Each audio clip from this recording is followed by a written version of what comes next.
Руслан, скажи, ну почему мы так редко обсуждаем тему домашнего насилия? Например, убийство собственных детей.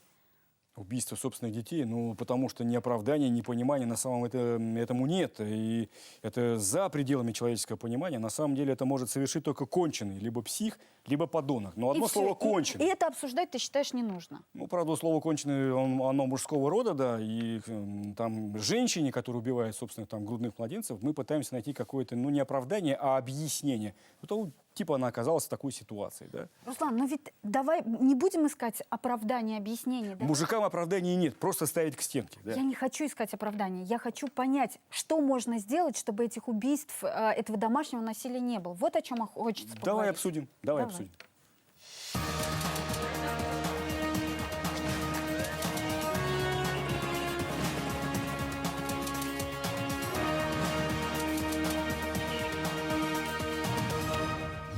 Можно ли предотвратить смерть ребенка от рук матери или отца? Я думала, что он может меня убить, но что он детей убивать будет, я не знала. Это за пределами человеческого понимания. Все будет хорошо, если я его убью. Какая разница, она же его все равно убила. Взрослые обязаны отвечать за издевательство, тем более убийство детей. Страшные истории, когда родители убивают своих детей, к сожалению, до сих пор не редкость не только в России, но и в Башкирии.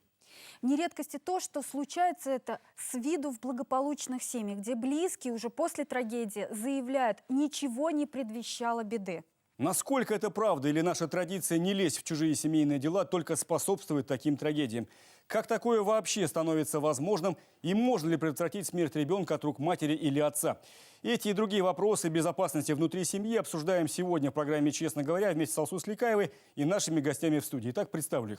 Милана Скоробогатова, правозащитник, уполномоченный по правам ребенка Республики Башкортостан. Евгений Каневский, старший помощник руководителя Следственного управления Следственного комитета Российской Федерации по Республике Башкортостан. И Ирина Кох, декан факультета психологии Башкирского государственного университета. Здравствуйте, уважаемые гости. Здравствуйте. И меньше чем за 2 года в Башкирии произошли 2 очень похожих трагедии, когда мужчины после ссоры с женами убивали собственных детей. Давайте посмотрим сюжет и вспомним страшные детали. Когда Мазовых, отца и 2 его малолетних сыновей объявили во всероссийский розыск, родственники, сыщики, волонтеры, кажется, до последнего верили в благополучный исход. Артем Мазов у всех знакомых характеризовался положительно. Мы верим в лучшее и надеемся на лучшее, но как все люди, наверное, сейчас готовимся к худшему. Но когда спустя полгода тела детей обнаружили в реке в районе Инурса, стало ясно – мужчина увел детей из дома, чтобы убить. Сыщики выяснили, что последней покупкой 37-летнего Артема Мазова была веревка. Ею, по версии следствия, он связал детей, посадил их на воздушную подушку и оттолкнул от берега. Где находится Артем, до сих пор неизвестно, как и непонятно, зачем он убил своих детей. Известно, что его супруга Эльмира незадолго до трагедии попросила мужа о разводе. Да, я хотела развестись. Он звонил, получается, перед тем, как это сделать, и спросил: ты точно уверена, что как бы мы разводимся? Я говорю: точно. Но я не думала, что он... Я думала, что он может меня убить, но что он детей убивать будет, я не знала. Спустя год в Башкирии разыгралась похожая история. 28 декабря 2020 года посреди поля в Давлекановском районе полицейские обнаружили запертую машину, а в ней бездыханные тела 37-летнего Фазыла Халикова и его 2 детей, годовалой дочки и 7-летнего сына. Официальная версия следствия – отравились угарным газом. У них не было шума, кипиша, никогда такого не было, ни ругани, ни в трезвом состоянии, никогда я их не видел, ни мужа, ни супругу. Они всегда дети опрятные, одеты, чистенькие, муж тоже, чисто, видно, что жена за ним ухаживает, смотрит за мужчиной. Сам Фазыл перед смертью записал аудиообращение, которое отправил брату. Братишка, прощайте. Жена мне изменила, сегодня призналась. Сказала, что любит другого. И переспала на корпоративе. Прощайте. Я детей забираю с собой. Глея Халикова, жена и мать погибших, интервью не дает, но известно от сыщиков, что тоже, как и Эльмира Мазова, собиралась развестись с мужем. Вы можете просто подтвердить информацию эту? Сейчас же вас грязью начнут поливать, вы понимаете об этом? Ну, действительно, такие две страшных трагедии, похожие друг на друга. Мы все следили за развязкой этих событий. Безусловно, огромный общественный резонанс. Милана, скажите, пожалуйста, вот вы верили до конца вот в такой страшный исход, в гибель детей, что это возможно вообще? По ситуации с Мазовым мы достаточно плотно общались с бабушкой и с дедушкой. Вот, они неоднократно обращались к нам и просили помощи, потому что это и волонтеры, с которыми мы сотрудничаем, поисковики. Ну, вот это вот первое время достаточно активно участвовали, и мы, скажем так, сами участвовали в этой работе. Но потому как двигалось дело, ну, по крайней мере, моя интуиция, наверное, и опыт расследований показывал о том, что, скорее всего, это печальный конец, потому что дети нигде не проявились, они нигде не были, скажем так, замечены. Все-таки всегда не верится до конца, что отец может пойти на такое по отношению к собственным детям. Это за пределами человеческого понимания. Ирина Рудольфовна, ну вот с Мазовыми более-менее понятно, а вот с Халиковым что? Почему так случилось? Как вы можете объяснить, как клинический психолог, что там произошло? Ну, обратите внимание, что, по сути дела, триггером, то есть запускающим механизмом был разрыв отношений или высказанный разрыв отношений, да, как здесь было сказано. Один случай не могут запустить такую реакцию. Поэтому здесь какой-то накопительный механизм. Скорее всего, какая-то неудовлетворенность была семейная, определенные личностные черты, которые были свойственны данным людям. Возможно, какие-то расстройства, но которые входят еще в пограничную зону расстройств, да, и которые не являются там, лишением дееспособности или там, какой-то там, скажем, неработающей инвалидности и так далее. Вот. То есть это индивидуальные такие, скажем, черты, которые соединились вместе с провоцирующим фактором. И вот этот провоцирующий фактор, который, по сути дела, как бы в сознании человека, он разрушил то, что годами выстраивалось. Потому что мы говорим, и там двое детей, да, сколько, да. где-то 9, Да, но они постарше там, немного. то есть минимум там семья жила 10 лет, 6 лет, да, вот. Таким образом создавался некий мир, иллюзия. У нас все хорошо, и также это будет контролируемо и определенно в дальнейшем. Вы хотите сказать, что жена Халикова могла предположить, что он может вот так взорваться, ну вот зная, долго живя с ним? Мы могли... Или вот... Только профессионал мог бы это, скажем, спрогнозировать, это поведение. Когда мы живем рядом с человеком, у нас, как мы говорим, замыливается взгляд. Мы на него смотрим совершенно с другого ракурса. Да? Во-первых, наша психика избирательна.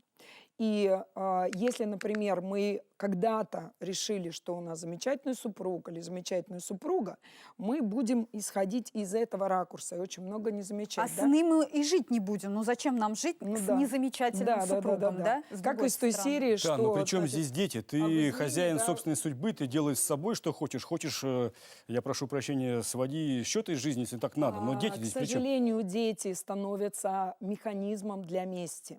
И если это действительно не несчастный случай, а действительно это такой расширенный суицид, да, по сути дела, то это месть, определенная месть. И в мести всегда есть очень сильный мотив, это мотив власти. Я властвую над ситуацией, я властвую над тобой, да, хотя бы через детей. То есть боль моя отыгрывается болью. Все-таки убийство, смерть детей – это клинический случай, это крайность, да? Конечно, это крайность. Конечно. Вот, Евгений, скажите, пожалуйста, вообще преступление в отношении несовершеннолетних – это компетенция Следственного комитета, так? Тяжкие, особо расследование, да? В чем вопрос? Как вы считаете, насколько эффективно сейчас работает вообще система профилактики преступлений в отношении несовершеннолетних, исходя вот, допустим, есть факты семейной жестокости, проявления насилия в семье. Можно ли предотвратить такие преступления, если заранее об этом знать? изначально установив все обстоятельства конкретного преступления, мы устанавливаем причины его, и из этого исходя, какая из звеньев системы профилактики не сработала, в это звено мы и вносим представление. Это наш единственный, так скажем, действенный, я считаю, инструмент такая мера Аналитики реагирования. по такой, да? усилению мер профилактики. Евгений, ну вот примечательно к этим двум ситуациям. Были ли такие сделаны выводы, что можно было предотвратить это? Что-то предшествовало такое, что кто-то мог это заметить? По обоим делам в настоящее время у нас продолжается расследование. Оба дела не приостановлены. По случаю с Мазовыми, конечно же, здесь у нас предпосылок как таковых изначально не было. Почему? Потому что какие-либо применения насилия в отношении детей со стороны Мазова, Артема непосредственно не имелось и в ходе следствия не выявлялось. Он достаточно характеризовался как адекватный, спокойный человек, который имеет постоянную работу. У него есть семья, у него есть 2 детей, они ездят отдыхать, у них хорошая квартира. И Вроде в бы целом, ничего не предвещало, Вроде бы да? все хорошо. Тем не менее, когда проводились допросы, тем не менее, я сейчас не могу касаться определенных персональных данных и личностных тайн. Все-таки у нас дело еще в производстве. Тем не менее, выяснялось то, что все-таки имелись межличностные конфликты между супругой и супругом. Вот в этом общее есть и в первом, и во втором случае. Это абсолютно верно, да. Причем это повторится и во всех случаях, когда это происходило. То есть человек, который совершает этот, скажем так, поступок, он всегда находился в конфликте. Причем в конфликте, который самостоятельно он разрешить не мог. То есть у него не было ни знаний, скорее всего, ни потребности, либо невозможности, да, то есть понимание, что из этого конфликта можно выйти неким другим способом. Спасибо, мы вернемся к разговору сразу после сюжета. Истории молодых мам-убийц и своих детей в правоохранительных сводках звучат чаще, чем истории отцов. Давайте посмотрим подборку случившегося за последний год.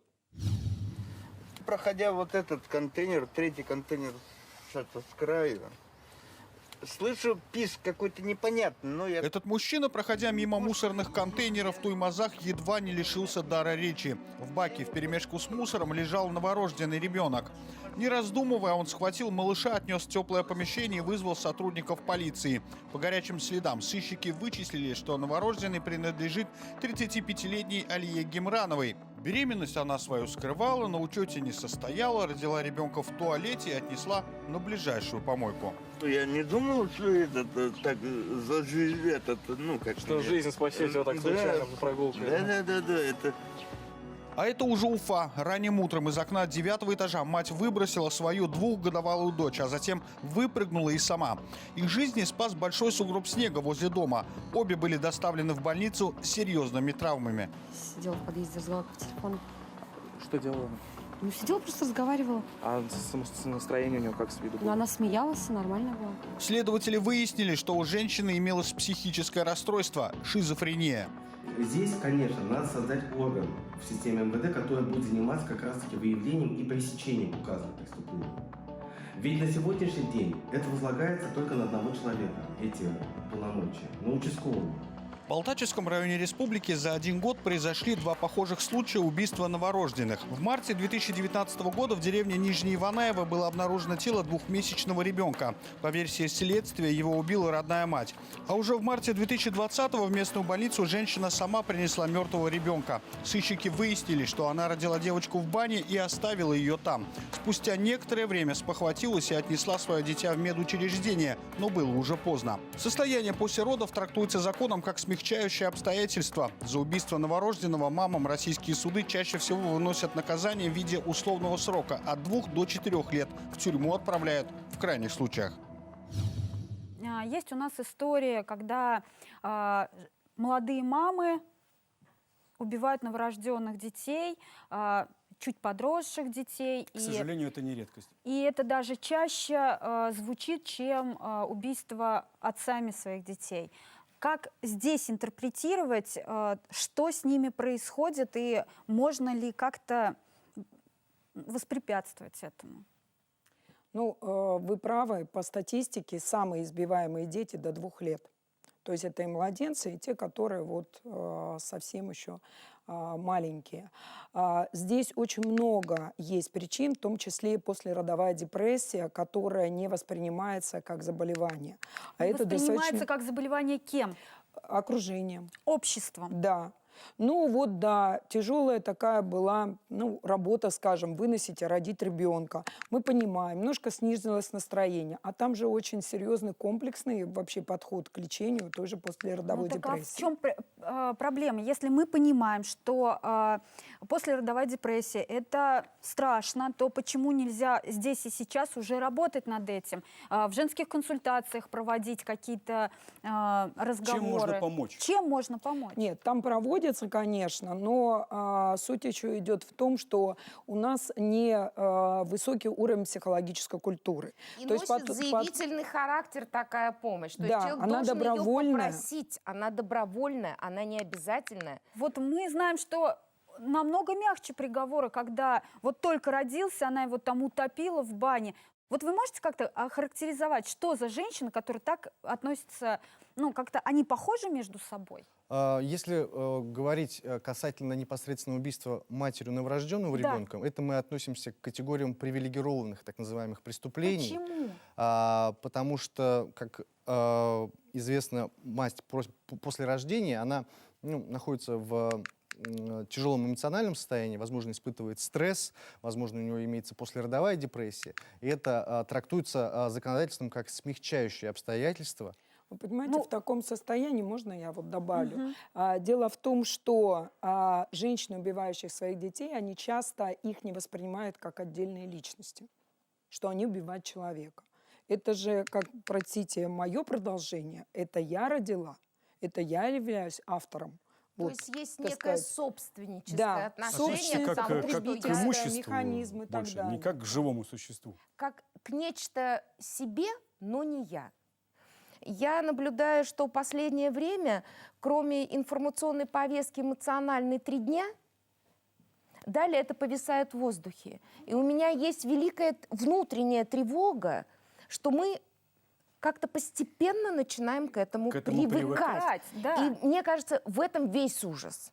Я, конечно, не хочу показаться некой ханжой или там любительницей наказаний там, и так далее, но по мне, что эти люди должны нести очень большие сроки. Так вот, я поэтому, Милана Маратовна, и спрашиваю, почему я на сроках на этих акцентирую внимание, что почему мы к ним относимся с большей, ну, так, терпимостью, чем к той же самой женщине, которая через год убила своего ребенка. Никто не исключает дальнейшей коррекции, реабилитации. Я думаю, что и в этой системе есть о чем поговорить и куда наращивать, ну, скажем, мощь. Мы в любом случае не должны отказываться ни от одного человека нашего общества и помогать ему неким быть. Но, вот можно здесь я скажу «но». Есть важная вещь, вот это слово заезженное, замызганное, замыленное, профилактика. Профилактика? Профилактика. Вот. Вот смотрите, в любом случае мы каждый раз говорим, дети могут кричать, но никто не отреагирует.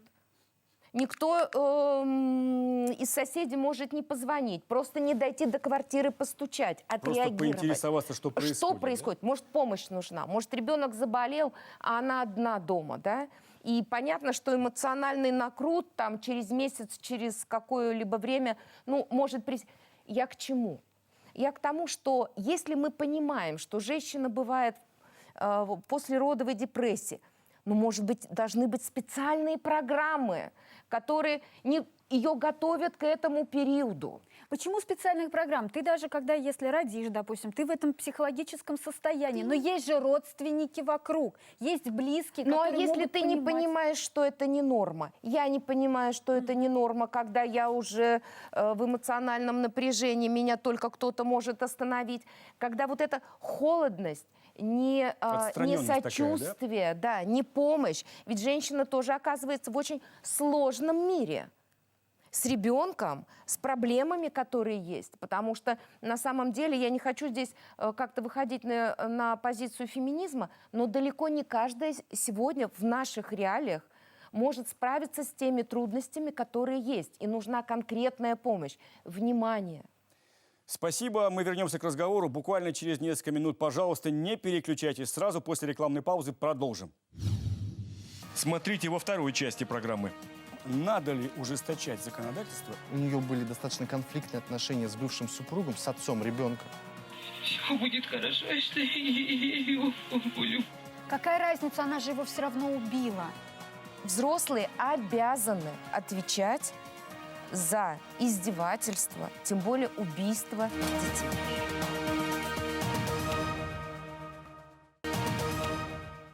Руслан, ну не хотелось бы останавливаться только на том, что именно мужчины убивают своих там детей, вот на этих историях кровавых. Слушай, на Ведь у самом нас- деле вот случай, когда там отцы убивают своих детей, это настолько вот за гранью человеческого понимания, это невозможно ни объяснить, ни оправдать.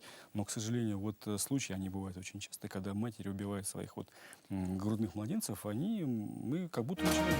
Ну, вот да, нужно просто еще раз поговорить о том, как можно профилактировать. Обсудим это. Не переключайтесь.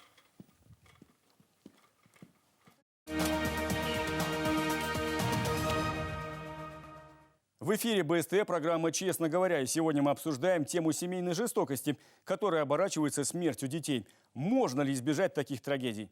Одна из последних громких историй произошла в Дюртюлинском районе. Мама годовалого ребенка сперва заявила о его пропаже, а потом призналась в убийстве. Напомним о деталях в сюжете. На этих кадрах следственного эксперимента Юлия Хабирова сквозь рыдания рассказывает и показывает, как она прятала тело убитого ребенка. Место – двор ее частного дома в Дюртюлинском районе. Все происходило в августе 2019 года. Женщина рассказывает, что проснулась от громкого плача. Ей казалось, что сын голоден. Она зачем-то взялась за веревку. После завернула тело в одеяло и закопала во дворе. Все будет хорошо, что я его люблю. В убийстве своего ребенка Юлия Хабирова призналась не сразу. Изначально женщина пыталась инсценировать похищение. Написала заявление о пропаже сына в полицию, якобы он просто исчез из кроватки ночью. Ей поверили. Я вышла, чтобы корову выгонять. И я стояла около вороты. Потом услышала кто-то, что плачет. Потом прислушалась, увидела, что она сидит всего во дворе и плачет. Я подошла к ней и спросила, что случилось. Она сказала, что Тимура нигде нету, и все. 2 дня сыщики-волонтеры прочесывали местность, допрашивали соседей и бывшего мужа, отца ребенка. Но потом слова Юлии проверили на полиграфе. Там-то она и раскололась. Раскаиваться в содеянном Хабирова начала только в суде.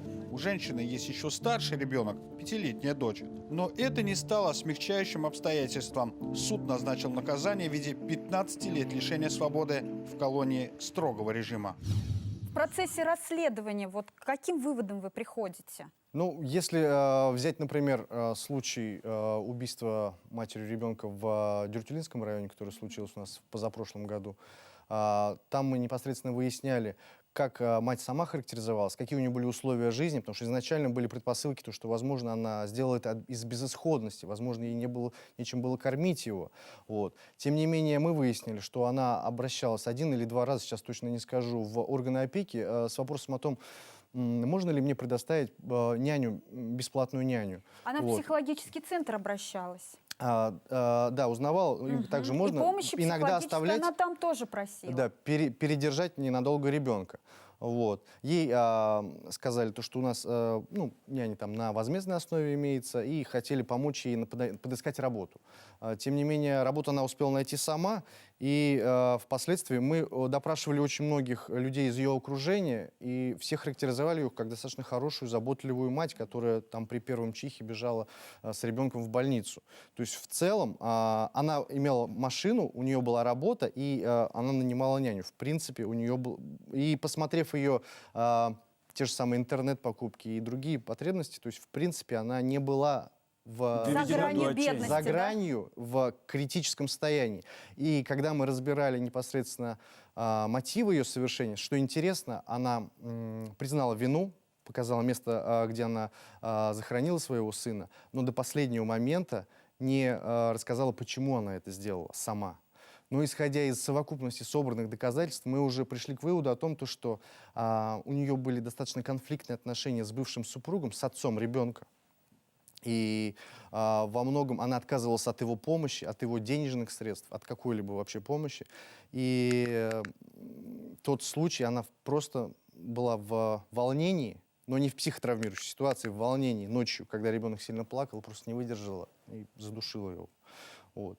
То есть здесь не идет речь, что она находилась в состоянии аффекта, либо была за гранью жизни и смерти, либо ребенок голодал. У нее был и кефир, и продукты питания на тот момент. То есть все было, в принципе, в норме. То есть не такое отчаянное Ирина положение. Рудольфовна, ну вот как эту историю охарактеризовать? Ну, на самом деле, понимаете, конечно, аффект это является уже не только психологическим термином, да, но и правовым термином. Но в данном случае мы говорим о том, что плохого ей мог сделать в годовалый любом ребенок? случае стресс, да, она все равно находилась в стрессе. Сложно сказать там за жизнью, там, за гранью жизни и смерти не об этом. Но вот этот стресс, он же не всегда внешне может быть регистрирован, да, видим и так далее. Но и находясь в стрессе, человек, естественно, он хочет убрать источник стресса, и, во-вторых, когда человек не говорит о своих мотивах, на самом деле даже это не сокрытие, это работа очень мощной природной психологической защиты. Называется вытеснение, когда память просто блокирует то, что происходило, да, вот в самом акте. Ну вот какую бы вы помощь здесь бы предложили? Со стороны государства, возможно, какие-то дополнительные меры? Системные меры. В первую очередь, вот я часто об этом говорю и боюсь, что эта тема тоже может замылиться, да, от частости повторения. Мы обучаем детей очень многому в школе.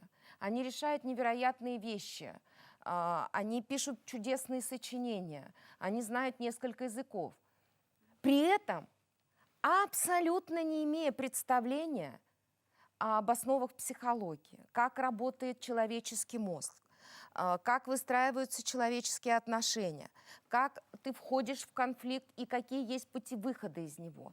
Какие-то этические, справляться со своими эмоциями. А как же вот новый предмет, который ввели в школе, семьеведение? К сожалению, это исключено. Рассказывающего о семейных отношениях, о том, как этика и психология семейной жизни пресловутый был предмет тоже. Он не стал нормой. Каждый раз, когда я утрирую, гротесково говорю, это должен быть для государства самый главный экзамен, который должен сдавать ребенок по окончании и на выходе из школы. Готовность ко взрослой жизни. Готовность ко взрослой Вот немного жизни. тогда расскажите, раз коснулись предмета семьеведения, насколько он распространен сейчас в республике? Точечно. На сегодняшний день это факультативно, и учебники должны приобретать сами дети. Учителя должны сами пройти обучение, заплатить за него, чтобы иметь эту специализацию, возможность вести данный предмет. Сами войти в эту программу, закупить все себе методические пособия. То есть это такое, знаете, вот волонтерство с позиции... Понятно. Добровольность. В Министерстве образования что говорят? Ну, явно же они понимают, что есть такой предмет, какая от него польза, и могли бы, допустим, хоть как-то лоббировать вот, внесение это в стандарты. Во-первых, это должен быть федеральный проект, с одной стороны, чтобы это вошло в стандарты. Но мы в республике можем как-то из бюджета на это деньги выделять? Ну, наверное, можем. Вот есть две категории семей. Есть благополучные, есть неблагополучные. То, что касается категории неблагополучных семей, то система профилактики правонарушений должна там работать на полную катушку. То, что касается органов опеки, МВД, компетенции правоохранительных органов. А категория благополучных семей, от которых никто не ждет какого-то отхода от нормы, там, преступлений, не дай бог, убийства и так далее. Вот такие вот меры профилактики, подготовка ко взрослой жизни, наверное, наиболее эффективные и действенные. Вы знаете, я бы сказала, единственные на сегодняшний день, потому что мы можем говорить и о безопасности, да, в целом, и об безопасности в интернете. Это и репродуктивное здоровье, которое входит огромным хорошим блоком в семьеведение. Потому что что составляет нашу безопасность на сегодня каждого из нас? Как минимум, это фундаментальные знания. Просто очень часто бывает, что интернет принимает большее участие в воспитании ребенка, чем его родители. А потому что он доступен. А потому что родители не обеспокоены этим. и ребенок организует свое время. А вот как он его организует, он принимает решение сам. Если ты не занимаешься ребенком, то им займутся другие, так? Безусловно. Спасибо. В нашей следующей истории дети, к счастью, живы и здоровы, но вот родственники опасаются за их безопасность. Их мама в пылу ссоры убила мужа их отца. И сейчас она находится под домашним арестом. Подробности в нашем сюжете.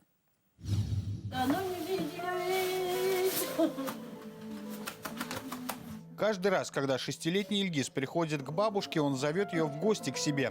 Но та в ответ только плачет. Она не находит слов, чтобы объяснить. Мама мальчика, невестка пенсионерки, по версии следствия, убила папу и сейчас находится под домашним арестом, а должна быть изолирована от детей, считают родственники. Мол, может и для них быть опасной. По закону, чтобы ее наказали, хотим. Нашего брата нету, она дома сидит спокойно. Погибший Шамиль Саньяпов, по словам родни, был примерным семьянином. В браке 8 лет, любил детей, воспитывал родного ребенка и еще одного от первого брака жены. Семейные ссоры, говорят родственники, случались, в основном из-за пристрастия жены к алкоголю. Алкашка, когда муж уезжал на работу на вахту, да, ведь, она, вот Альбина, Альбины вместе, всегда у них дома. Гулянка, пьянка у них всегда была. А дети при этом дома, да? Да, дети дома. Всегда у них пьянка была. Последняя ссора оказалась трагической. Женщина в порыве ярости схватилась за нож.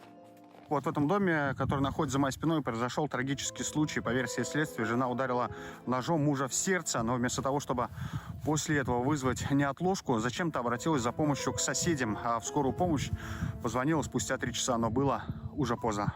Женщина вину не отрицает, но просит суд снисхождения. А родственники мужа требуют для нее жесткого наказания. Считают, что воспитают детей лучше, чем она. Ну, несколько слов буквально.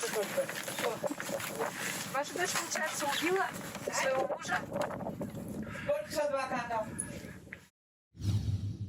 Евгений, ну вот в моей практике журналист, который работал с криминальными темами, была похожая ситуация, когда женщина сначала убила своего мужа, отца своего ребенка, ее оставили дома, то есть у нее не, под каким-то условным наказанием, да, и через 5 лет она убила своего ребенка. И здесь я могу понять родственников, которые переживают, что если мама в таком эмоциональном порыве убила своего сожителя, мужа, то что можно ожидать, а вдруг она как-то повредит и своим детям? Вот в таких случаях как профилактировать? Ну, в настоящее время складывается такая практика у следствия, что в случае совершения преступления, связанного непосредственно с умышленным лишением жизни, то есть умышленное причинение тяжкого вреда здоровью, повлекшее по неосторожности смерть потерпевшего, либо убийство, всегда избирается, следствие всегда ходатайствует об избрании меры в виде заключения под стражу, потому что изоляция от общества — это в настоящее время единственный выход. Но здесь вот маму же не изолировали от детишек, а ее оставили дома. Суд иногда приходит к выводу в случае, если он видит, что здесь может возник конфликт, в связи с чем было совершено убийство, в случае аморального либо противоправного поведения самого потерпевшего. Какая разница, она же его все равно убила. А если самозащита?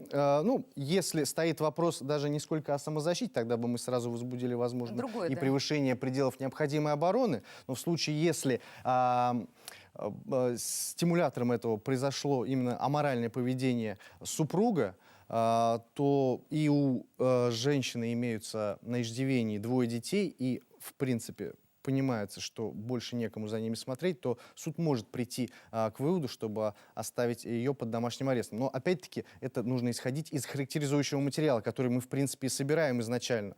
Ну вот тогда вопрос как раз о том, что, может быть, стоит ужесточать наше законодательство, учитывая, что вот это вот психологическое состояние, агрессия такая, которая там убила мужа, вдруг убила детей или забрал детей там и убил их, как-то пожестче к ним? Пожестче, наверное, тоже может рассматриваться, но скажу, что, скажем так, формировать поведенческий уровень или поведение людей только на страхе, не самое, скажем так, интересное направление эволюции человека. То есть история знает много такого. Все-таки я думаю, что даже при том законодательстве, которое сегодня есть, реально, что мы должны сделать, это все-таки очень четко понять. Во-первых, это единицы людей, которые уходят в наказание, отбывают его. То есть это достаточно мизерный процент от общего количества населения, допустим, в России. Это первое. Второе, понять, что мы должны и обязаны сформировать, какой заказ сделать от государства, какие знания, какое сопровождение, какую помощь мы должны давать реальным людям, которые живут здесь и сейчас, попадают в разные ситуации. Ну вот, Милана, Например, все-таки причинение смерти несовершеннолетним – это крайний случай. Это крайние проявления. Но, к сожалению, проявление домашнего насилия и жестокости по отношению к детям – это распространенное явление. Ну, очень часто встречаемое. И сейчас мы, собственно, говорим в резюмирующей части нашего сегодняшнего выпуска о том, надо ли ужесточать законодательство именно для пресечения проявлений жестокости по отношению к детям внутри семьи, для их же безопасности. Мое мнение, да. Я считаю, что взрослые обязаны очень строго отвечать за издевательство, насилие, поругание, тем более убийство детей. Понятно. Ирина? Если мы говорим про людей, которые все-таки будут признаны людьми, которые отвечают за свои поступки, да, я считаю, что тоже в этом отношении должно быть и общественное мнение сформировано против таких поступков, и они должны порицаться в обществе, но и в том числе, да, действительно, может быть, пересмотреть букву закона в отношении вот таких жесточайших преступлений. Евгений?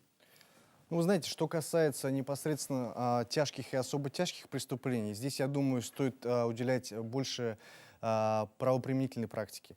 Поскольку у нас уже в санкциях этих статей имеется достаточно суровые наказания, и зависит от суда, ну и, конечно, и уголовно-правовых норм, потому что есть определенные пределы в случае смягчающих обстоятельств наличия. Вот. Но, тем не менее, у суда есть полномочия в пределах санкций назначить достаточно суровое наказание, что касается непосредственно тяжких и особо тяжких преступлений в отношении несовершеннолетних. Уважаемые гости, большое вам спасибо, что нашли время прийти. Большое спасибо за предметный, конструктивный, главное, честный разговор. Тема очень важна. Спасибо большое. Спасибо вам.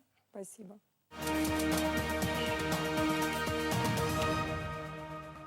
Руслан, я согласна с Миланой Скоробогатовой, что современный взрослый человек должен больше заботиться о своем психологическом здоровье, какие-то курсы проходить, к психологам ходить.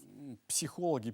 Ну, ты пойми, домашний садист к психологу никогда не пойдет. Это все равно, что явку повинны написать. Поэтому большинство страшных вещей по-прежнему происходит за закрытыми дверьми.